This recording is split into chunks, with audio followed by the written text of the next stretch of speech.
Atafakaranona me arohamoa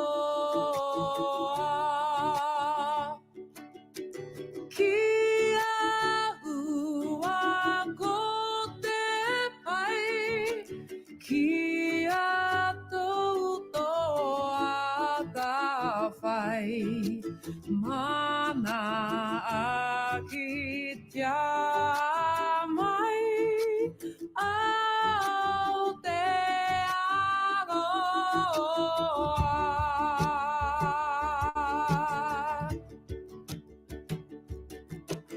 God of nations at thy feet, in the bonds of love we meet. Hear our voices, we entreat.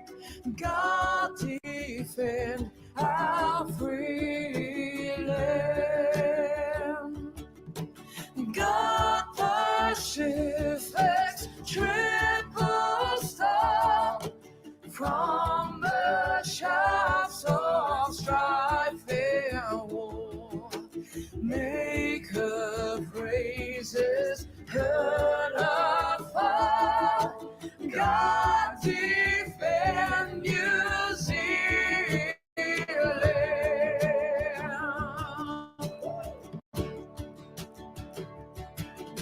Men of every creed and race, gather here before thy face, asking thee to bless this place.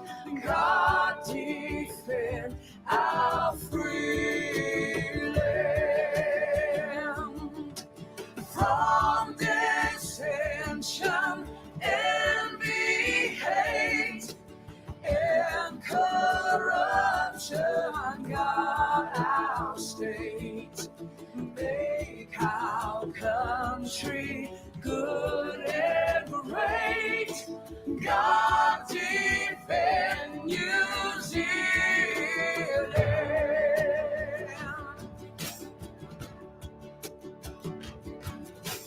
Peace not war shall be our boast, but should foes assail our coast, make us their mighty host. God defend our free land.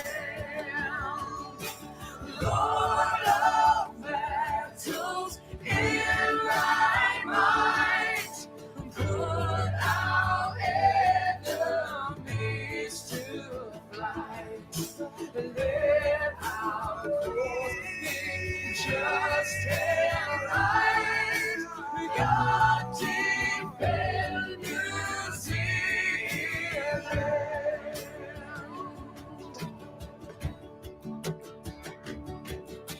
Let our love for thee increase. May thy blessings never cease. Give us plenty, give us peace. God defend our free land from dishonor and from shame. God, our country's spotless name, crown her with immortal fame. God defend New Zealand.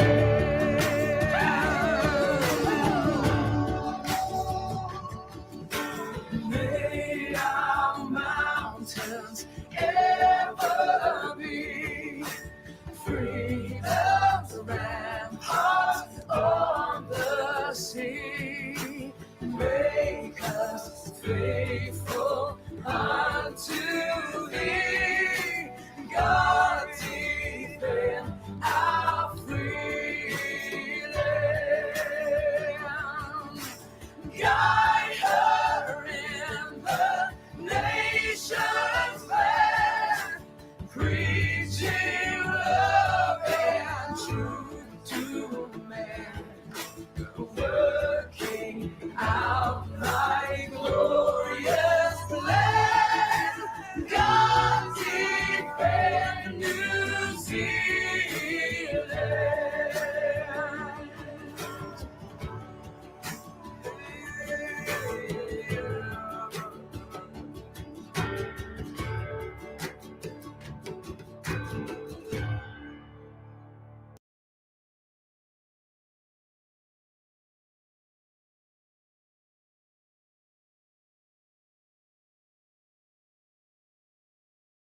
Kia ora, kia ora, kia ora.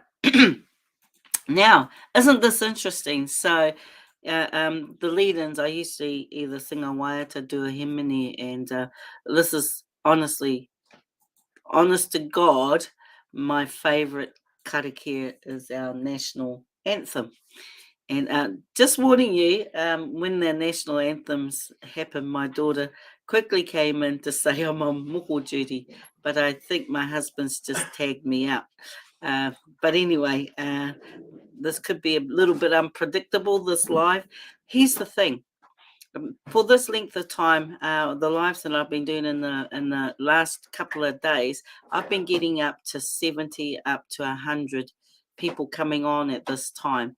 I've watched it go from uh, 10 has been the maximum down to 2.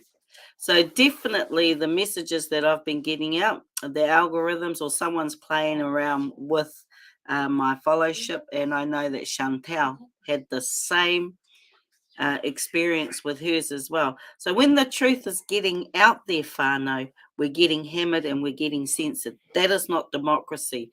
So there's only 4 on here. It's the lowest I've ever had, ever on my lives, ever. And it doesn't matter which time of the day.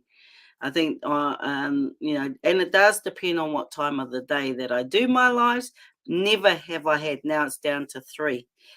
So there are some major issues. Share my lives because I'm getting hammered and I'm getting censored. And that's okay with me because it tells me that the message that I'm getting out, they don't want you to hear. But what I wanted to do, because my favorite interview thus far has definitely been that of Dr. Shelton, Matt Shelton. And I just went through his again, and we should all do that. Go through his interview. It's like one of the best, well presented interviews I think I've ever had the privilege of watching. I enjoyed Doctor. Sorry, I've lost you. There you go. I enjoyed Dr. Brian Artis' interview on Watch the Water. That was very powerful about how remdesivir has the same components as the king cobra, and just how he come to his analogy. And what I said is make up your own mind, and did a disclaimer. I'm not saying whether it's tico or right, but he certainly, and he uses evidence. And this is the thing. This is what they're talking about. No one wants to debate them. So what's, the dam is starting to crack, and we know that all around the world the dam is starting to crack. You know why? Because people like myself, and like others, Sue Gray, Chantel Baker, uh, platforms like the platform, media platforms like the platform and the Examiner and others are starting to. There's more and more and more science and evidence to show that we have been fucking duped, and people have lost their lives. People will never be the same. And last couple of nights, I've been tossing and turning because I know in my heart of hearts, if my father didn't get the jab, if he didn't get the booster, he would be here today. Sorry, he would be here with us still, and that's the part that makes me angry. The other part that makes me angry is the way that the system, the corrupt system, washed their hands off him. That's what makes me angry. But it also puts fuel, it burns that fire in my puku to get justice. It has sent me to another level. I can't explain it. But they have created a determined politician out for political utu. That is what they have created, because they have taken something so precious from me. But just going back to, and I just wanted to just recap, and I only went as far as I think I went in 30 minutes, so there's still another 30 minutes that I want to dissect, but I thought I'd dissect the first 30 minutes of Dr. Matt Shelton's interview. And what he said is things have changed forever in regards to our rights and the rights of corporations.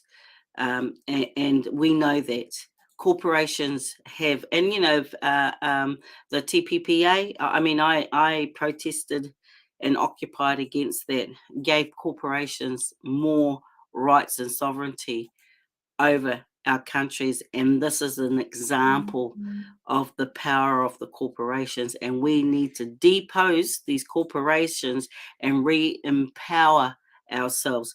So I'm letting you know I'm running for Hamilton City Council. And the reason why it's important to run at our local government level is because I want to decentralise the power in Wellington. I want to take that power away from 120 people and give it back to our local communities, for our local communities to decide whether or not they want fluoride in the water, whether or not they want us to be vaccinated and inoculated through our waters, because what they want to do is they want to empower an unelected official to make those decisions that should be ours to make. Hence the reason why now local government politics is more important than ever, and I will fight to get in, and I'll I'll give you a little bit more information once I launch. Yeah, I mean, people know that I'm going to run for Hamilton City Council, but I'll give you a little bit more information on what my political standing will be running in local government, because you all know that that actually is where my training sits. But the power at the moment is not within local government. We do have powers, but look what happened at Tauranga, how the central government can come in and put a commissioner in just like that and depose what's happening. Okay, here's the thing, whānau, and it's up to you, whatever you think. If the community elects two politicians that are at opposing ends, that's what the community has elected. If those two opposing politicians can't sort their shit out, and as they say, it becomes a dysfunctional council, well, then it's up to the community at the next election to sort those people out. It's not up to a government to come in and takahi on the mana of the community who put those people into power. So, and then, dysfunctional is up to a perception of whoever's in government and what their political agenda is. It's not about what the community's agenda is, it's about the political agenda. I don't care that you have opposing opponents in local government. I actually think that that's healthy for democracy, and uncomfortable things might be said, and you might, from my perspective, a right-wing racist might get elected in, and I might get elected in, and we're at opposing sides. So be it. Let the debates begin. That is democracy, at the heart of democracy, right? And so I don't have an issue, and we're seeing too much now of governments coming in and disempowering local government politicians. If that council cannot move on certain things because they have opposing views, then it's up to the people. If it gets to the point where they can't move, then the vote needs to go back to the people, and there needs to be a by-election. That's how you resolve it. That is democracy. But anyway, that's just my whakaaro. But hey, look, I'm only at 5 now. So I definitely know that the algorithms or the bots or whatever, or a human being might be in there toning me down, because we know with other social media influencers, when things are getting hot under the collar or the truth is coming out, They certainly do not want us to inform you. They do not want us to inform you. And actually, that was part of the kōrero that Dr. Matt Shelton talks about in regards to informed consent. If you don't know, you cannot make informed consent. So going back to what he was saying, so they're talking about the hardening of hearts, right? That functional societies in the past have been taken over by tyrants in the past, and that there is a military grade psychological warfare going on here that has been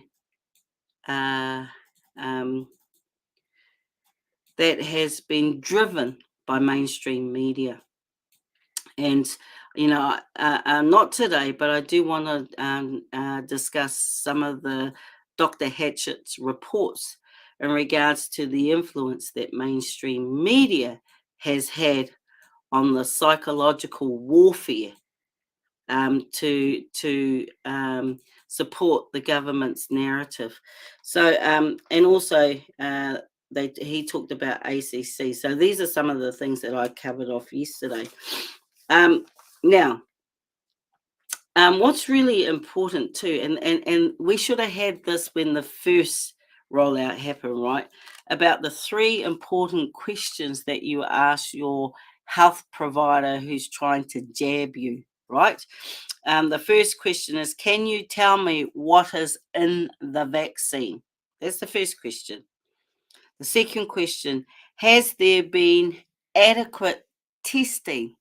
Well, they don't know. So they don't know what's in the vaccine because no one knows what's in the vaccine. I have seen the Visor vaccine data sheet, and everything's protected under commercial sensitivity.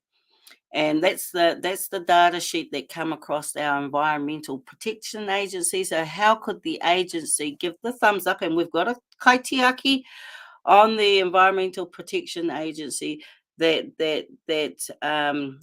looks at hazardous substances, and this is a hazardous substance. It's in Visor's own data sheet, and how one of our own could give it the thumbs up. And I know this man personally as well, who's on the board. And I haven't seen him personally, but I want to ask him some serious questions if I do see him. And I did a live on that. So do they know what's in the Visor? No, they don't, because no one knows, right? Not even this government going by the Visor data safety sheet.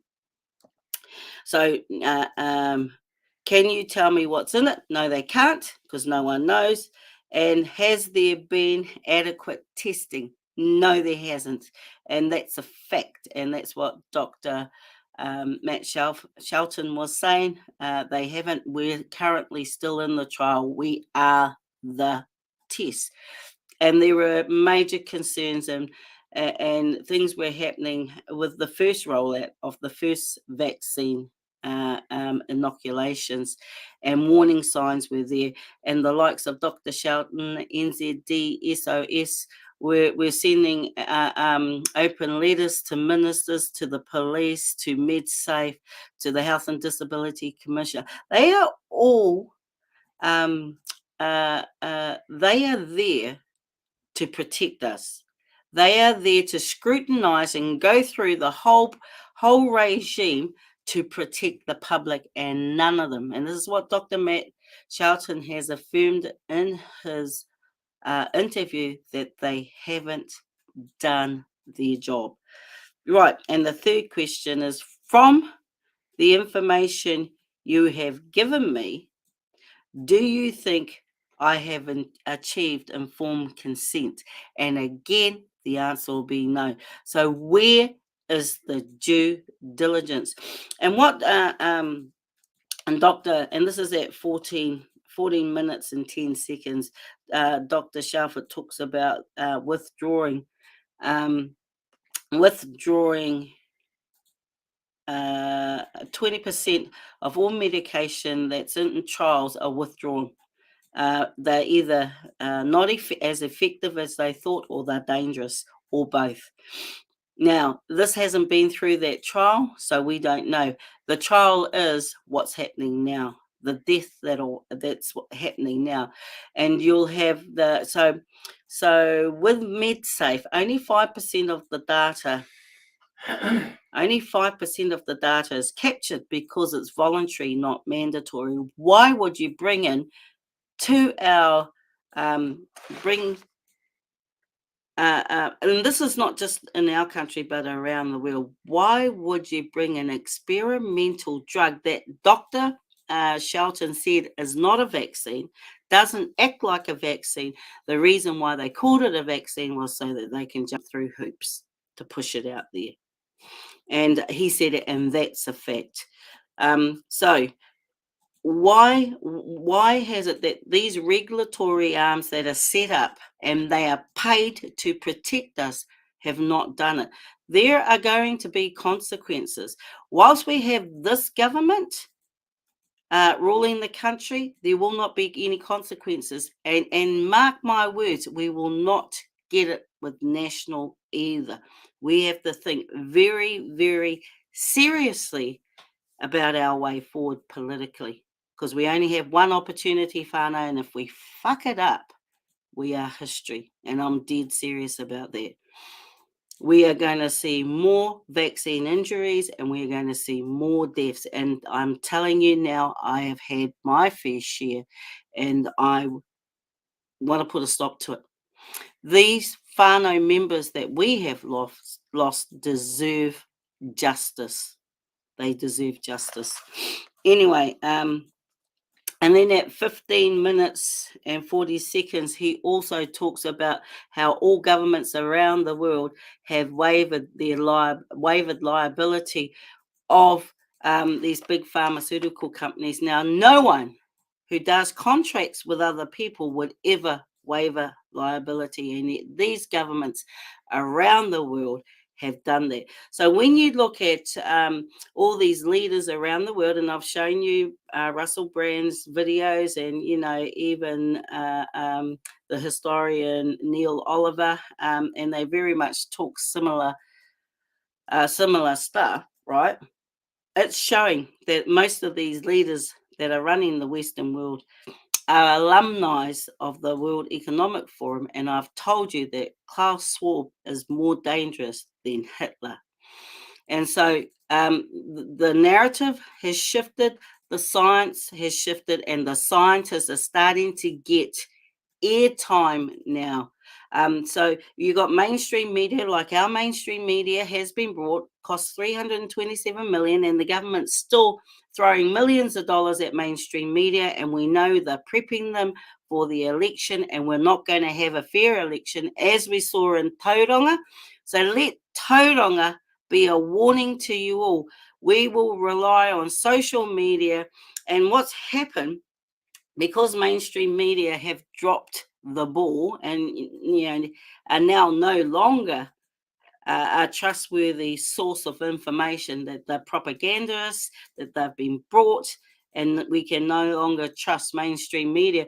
You're seeing media outlets like, for example, The Platform and The Examiner starting to, and Liz Gunn, right, starting to bring out a different narrative. Now, Liz Gunn was a mainstream media journalist. She was well respected, and now she's been hailed as being, she's been vilified, right? And so, and in The Platform, you've got all these mainstream media journalists and investigative journalists, and I know Sean Plunkett personally, and I'm aware that he's been in hospital with a heart attack. I'm not sure if he's still in hospital with a heart attack, and I send my aroha to him and hope he gets well soon. Now, they were the first, it was The Platform that was the first media outlet that kept on pushing the issue about nepotism, right? With the Honourable Right Nanaia Mahuta and her whānau. And now you've seen the likes of Q&A and that pick up on that story. Now, with the Q&A interview with Nanaia Mahuta, I thought, and this is for budding politicians, if you're watching me and watching my life, how she managed. This is an expert. She's an expert at her job, I guess, as a politician. The question was asked about nepotism with her whānau. She managed to turn that whole question around and make it about racism and trolling of her personally, which, I mean, she was correct in saying she has been attacked personally. And she said she doesn't, as a politician, you're held accountable, right? And she doesn't mind being held accountable because that's part and parcel of her role. However, when it becomes personal and there have been political and keyboard warriors, I've got a few. I've got a handful of keyboard warriors that will attack you if for whatever reason you're challenging their values sets, their political position, whatever. So you become a personal target of these people. That's part and parcel of the game, right? But when I watched her interview, I actually felt aroha for her, because I have seen the memes, I have seen the personal attacks, and I've told you, we cannot expect as leaders in our space to be taken seriously if we're going to just troll and attack people in the manner that she has been attacked. And personally, it's like target the ball, not the player, right? And so, for me, I have gone up against her in Hauraki Waikato, and I will go up against her again come the next election. And there are things that she's been part of the bigger picture. And I've stated she may not have shot the actual bullet that killed my father, but she stood by while she watched the gun or the vial and the injection be loaded. And so I hold her and all those Māori MPs who have pushed for this vaccine, who have not done their due diligence, who have not looked at other science and other data and have gone along blindly. Willful blindness, you call it, and allowed this travesty to happen. So I do hold them personally responsible as politicians because they were part of that decision-making process that took my father's life. But anyway, whānau, I sort of sidestepped a little bit because this is about having a bit of a debrief with Dr. Matt Shelton's interview. So, at 16, so wavering liability, then at 16 minutes 40 seconds, calling the Visor vaccination a vaccine. And Dr. Matt Shelton says it's not a vaccine. And by labeling it as a vaccine, it bypasses a lot of important processes. And coming under urgency as a vaccine, it bypasses all the safety measures that are normally put in place. So it's important that we understand that, right? At 18, he says that it gives us a false sense of assurance, but it does not work like a vaccine works. And he said he's not anti-vaccine, being classed as being anti-vaccine, because that's what they're saying. He said, as his role in his job as an MP, he has vaccinated many people, and those vaccines have gone through a number of tests. But he says, as a doctor, he has an obligation as a medical practitioner to give his patients all the information, because that is required under law, that we can make a decision, and it's called informed consent. Hence the reason why those 3 questions are so important, and I've put them up in the descriptor of this video. Now, I'm just going to carry on, and Dr. Matt Shelton talks about Professor Norman Fenton, says that the data, the information that governments around the world, and he's already done research on it, has falsely sent through, and even our own Ministry of Health have been accused, and they have admitted to giving out false data. And Professor Norman Fenton says that there are at least 30% of people that are unvaccinated. And you know, I wanted to actually play I don't know where it's gone. Sorry. I need more than one blinking need more than one extra screen, because I've got so much information up. Sorry, Fano, if I seem a little bit disorganized, because there's so much information that I'm trying to catch up with, and there's so much information that I want to share and talk to you about as well. And so I have all these pages open. I've only got 2 screens, right? And I need at least 2 more with all the pages out, so I can quickly go to them. But anyway, and I wanted to play the recording, and it was up there, but it's disappeared, and I don't know where it's disappeared to. But hoya no, all good. And I wanted to play parts of his recordings. It's like I have it there, and then it disappears on me. Oh, here it is. Hang on. I might have found it.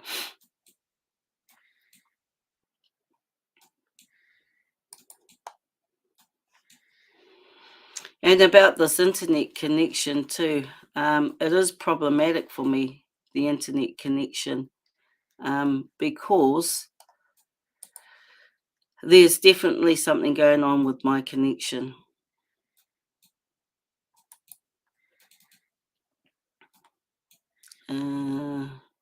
Anyway, I'll just carry on with my conversation with you while I'm trying to multitask. So my connections are very, very slow. And like I say, we've got Chorus, and I haven't actually checked to see if they've been out to check our fast broadband, fast fibre. But what I did want to...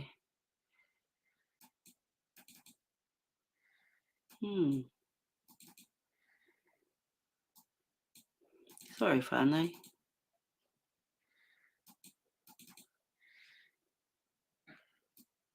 It may be that I might need a new laptop. I'm not too sure.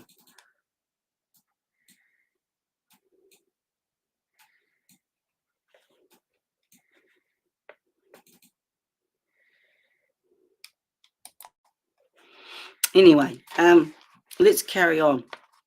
So, so we were given the narrative that the vaccine was 95% effective. Well, that's turned out to be a lie. And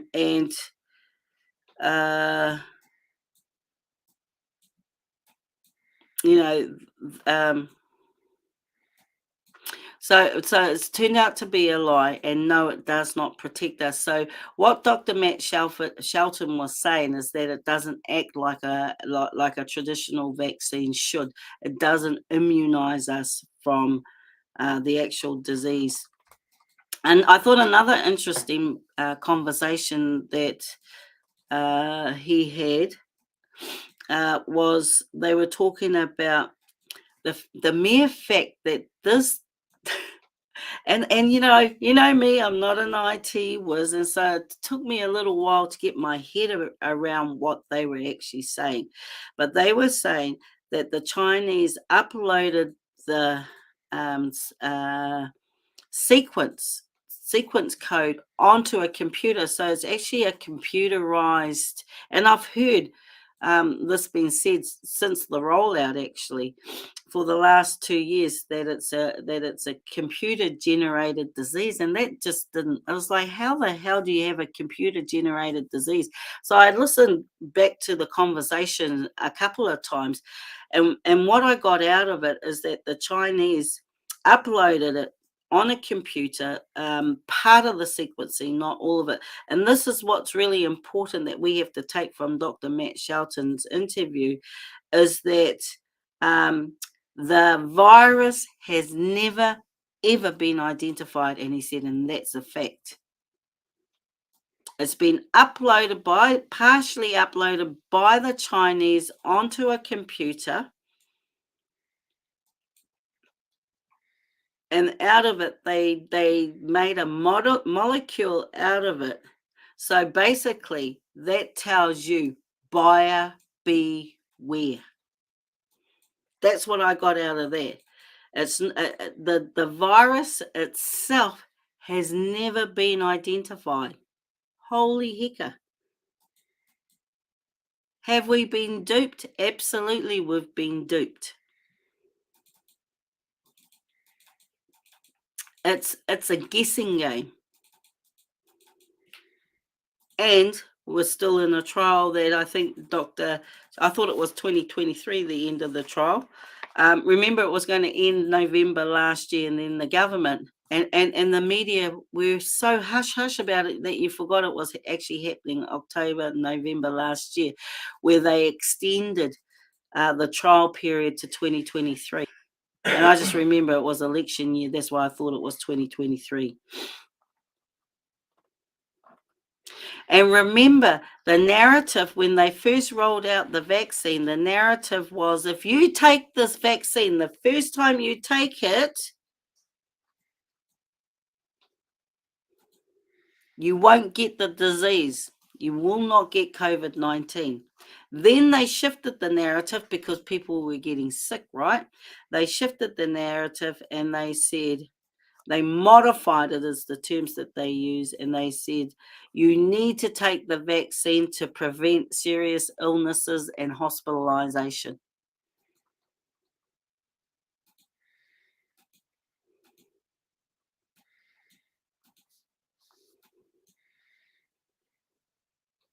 That far, no, and it was an absolute red flag and a red herring for me, and we fell for it again.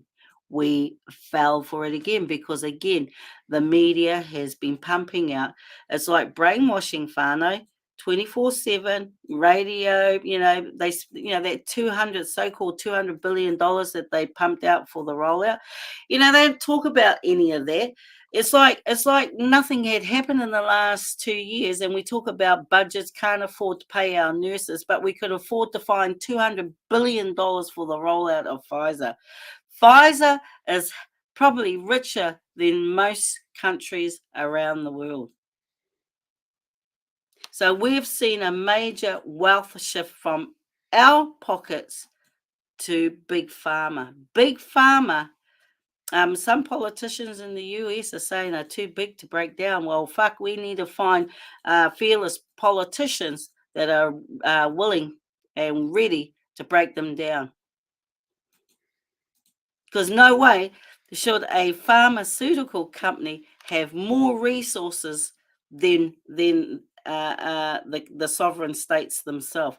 And what is in that contract? We're hearing reporters, investigative journalists saying we will one day find out what's in that contract. The truth will come to the surface. It's okay, breathe, Donna. Well, hang on a minute. I just buried my father. Don't forget that. No, I won't breathe. I won't take a deep breath because he has given me the energy. Remember where this energy and this passion comes from. it's the biggest sacrifice that anyone could make. So thank you. I respect what you're saying, but let me be. I will not, I will not calm down. This has energized me in a way that I don't think anything else could have energized me. The loss of someone so dear to this vaccine. Anyway, so Pfizer is not fully tested, and that's a fact. And they have lied to us. And interesting, so what Dr. Matt Shelton talks about is he said that guests have been on the platform and they've stated that we are 10 times, the unvaccinated are 10 times more likely to die. But he said, it's playing with figures, right? It's actually very deceiving and very misleading. Talk about misleading and disinformation. This is where the public has been misled. And again, like I say, go back and watch the platform's interview with Dr. Matt Shelton, because he's very clear. He's very clear on how he peels away at the different layers, right? And so he says that we should have been monitored and mandatorily monitored from the first time we got the jab. He said that's the moment in time. We were all told that 95% of us would be protected. 95% of us would be effective and that we would be protected, and they lied. And so what he was, and you got to understand how they play with the data and the information. How they play with the data and the information is that, what have I got here? You define what vaccinated means. If you look at safety, it should be taken from the moment the jab is put into your arm. The clock should start ticking, and you should be watched like a hawk. But remember, and so you've just noticed yesterday, and I haven't got the information up here, but yesterday the government has changed the way and how they're going to report the deaths. Because people are saying, they died with or of COVID, because that again is misleading, right? That again is misleading. If I went in and I tested, because we've all had COVID, right? Well, I don't know if I have, because all my tests have come back negative, so I may or I may not have. But if you go into hospital and you test positive for COVID and you die of something else, they are classing that as a COVID death. Remember, someone got shot and died because they got shot, but was registered as a COVID death. That's what he's saying. It depends on where they register you as unvaccinated. So now the legal vaccination is 2 jabs and a booster. And you are classed as being unvaccinated if you have less than that. So you could be vaccine injured from your first vaccine or your second vaccine, but didn't go for your booster, and technically you're classed as unvaccinated. That's the point he was trying to make. Well, that's the interpretation that I got from the point he was trying to make. So the data, and then there's so many days after you've been vaccinated as whether they class you as being vaxxed or unvaxxed. So you should be classed, and what they're saying is the pure ones like myself, who hasn't had the first, second, or third, or fourth jab even, technically I am an unvaxxed person. Now, remember I talked about Professor Norman Fenton. He said there are at least 30% of the population around the world that are unvaxxed. 30%. And he's saying that their data, so their data is shifting depending on the narrative, eh? And that's how data can be manipulated. I'm not an expert in data, but I'm just trying to interpret what's been stated. Professor Norman Fenton said there are at least 30% of the population unvaccinated, which means that they're pure. They're not vaccinated. Whereas the data and what governments are using is whether you're first, second, or boosted. The law says to be fully vaccinated, you've got to have the 3 jabs, right? And now we're coming into the 4th one. So again, the law will shift and say to be fully vaccinated, you've got to have 4 jabs. So if you're less than that, that counts you in as unvaccinated. That puts you into my category. And that's actually false. That's like a false reading or a false economy. Basically, it's a lie. Anyway, okay. So Pfizer has lied about the tests. So that's a fact, and the records are out there. And there are court cases all around the world now. And what was interesting, what I found interesting about what Dr. Matt Shelton, who's gone to court, says is that and here's the thing from a legal perspective, and this is called the separation of powers, that judges should not be influenced by politicians. And yet, when it comes to this scenario and this situation, guess what? They are. Where's the separation of powers? So again, everywhere we look, the Bill of Rights being usurped, our human rights being usurped, everywhere we turn, the judiciary starting to come across as not doing their due diligence as well. And they're saying, well, we've got evidence from the Crown and we've got evidence from these professionals, and the evidence are at opposing ends. How do we balance that is what the judges are saying. And what Dr. Matt Shelton is saying is they're leaning towards the government, that, one source of truth. That one source of truth. So it's so this whole pandemic is bringing our whole democracy into disrepute, from our justice system to our health system, even to our education system. And so I just want to share. So that's all I've done. The summary I've done up to 28 minutes on Dr. Shelton's interview with the platform. And so I'll leave that there, and I'll do notes on the other half, because there's about 55 minutes of interview, and I was just glued to his interview, to be honest. And I want to summarize the other half tomorrow, or maybe today, if I feel I've got time to do another live, certainly making up for lost time.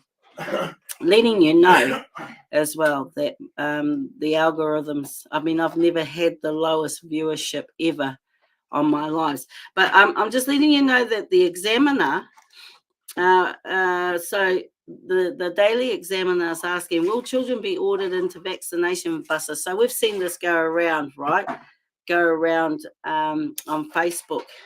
Will lockdowns be used against unvaxxed kids? What is the law that has been causing fear? New Zealand teachers, or NZTSOS, will confront and talk these issues and more, as well as a facilitated discussion with you. And that is tonight at 7 p.m. There's Facebook and YouTube. Audience participation, bring your questions. That's the Daily Examiner. So that's Wednesday, 7 p.m. live. So that'll be an interesting live to watch, and like I say, I could just about have my lives running all day, because there's just so much that I've got to catch up on. That's okay, Maggie, I appreciate, thank you. Anyway, so that's that, but I did want to talk to you about face off on face masks. So I'm going to share this video. I'm going to mute myself, and I'm going to share this video again from the Daily Telegraph, and then I'm going to talk to you about Dr. Hatchett's report. So I'll mute myself and then I'll share.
Basically, Michael Baker, and there's a lot more to that particular interview, but I just wanted to grab that point as he's saying we should turn into a mask wearing society.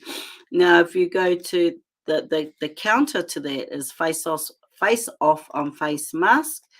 And Dr. Hatcher said Professor Michael Baker and Dr. Wiles are currently going all in on mask wearing. Now, I just want to share this so you can see the diseases that are coming out from wearing masks. And we know ourselves, like we're biffing our masks because, you put them down in the car, and especially if you've got these ones, these masks, and you put them on, and then put them, throw them wherever, put them up on your visor or wherever, and then you go, oh, whose mask is this and whose mask is that, and then so you're sharing each other's bloody diseases, so you don't have to cough or sneeze on each other. You just, it's just getting shared around.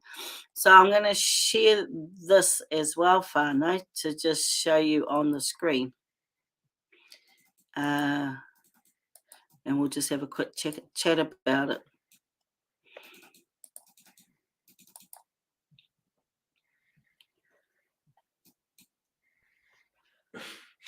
So, a Japanese report published by Nature on July 18, 2022, entitled Bacterial and Fungal Isolation from Face Masks Under the COVID-19 Pandemic should raise eyebrows and lower face masks further. A picture is worth 1,000 words. So try figure 5. These are the organisms found growing on your face mask, whānau. And I'm not going to try and pronounce them because medical words are tongue twisters. So you can see what they are there, and you can have a go at pronounce. The only one I know is penicillin, microsporum. Yeah, but anyway, these are 1, 2, 3, 4, 5, 6, 7, 8, 9, 10 bacteria and organisms found growing on your mask, right? So the research has been done. So the pathology, these are dangerous for humans, the author says, since masks can be a direct source of infection to the respiratory tract, digestive tract, and skin. It is crucial to maintain their hygiene to prevent bacterial and fungal infections that can exacerbate COVID-19. Now that flies in the face of what Michael Baker is saying. Now you got to remember, Michael Baker is associated to the University of Otago. The University of Otago is funded by Bill Gates. right? So just think about that for a moment. The study found that, oh, hang on a minute. I thought I have subscribed to you. The study has found we observed bacterial colonies in 99% of the samples on the face side and 94 on the outer side. We found no significant differences in the colony counts among the different mask types. So you know how the government's asking us to wear only these and not the cloth ones? Well, the cloth ones are better because you can take them off, throw them in the wash, right? And we know that soap gets rid of bacteria and viruses. So why are they continuously asking and giving us these to wear when you can actually wash your cloth ones? Forget ordinary washing. Nothing short of. Oh, hang on. Sorry. He says, forget ordinary washing. I'll take that back. Nothing short of prolonged boiling can get rid of these pathogens. So, okay, they need to be biffed, not washed. I thought with viruses and bacteria that if you put a lot of soap in them, that the virus, you know how they say wash your hands for 20 seconds, right? Put a lot of soap on it, and the bacteria and the virus can't stick to your hands. So I took the same analogy for our masks, but they're saying forget ordinary washing. Nothing short of prolonged boiling can get rid of these pathogens. Even frequent mask changes are ineffective. Pathogens rapidly reappear as fabric services provide ideal homes for their colonies. So that's really scary. I just wanted to end on that particular note, and I'll come back and do another live when I've gone through Dr. Matt Shelton's other half of his interview, and there's just lots and lots and lots of stuff to talk about. So I know there's been not many of you on today, and I think my last 2 days lives, I mean, you know, I had hundreds on at one stage, down to 8. Speaks volumes, and just the interference with the connection also speaks volumes. And like I say, I went to my provider, they gave me the thumbs up, and we're now looking at the provider that provides our fiber, fast fiber, to hopefully get the thumbs up there as well. But kia pai tōra, we'll catch up soon, and have another kōrero on what's happening in this space. Kia ora.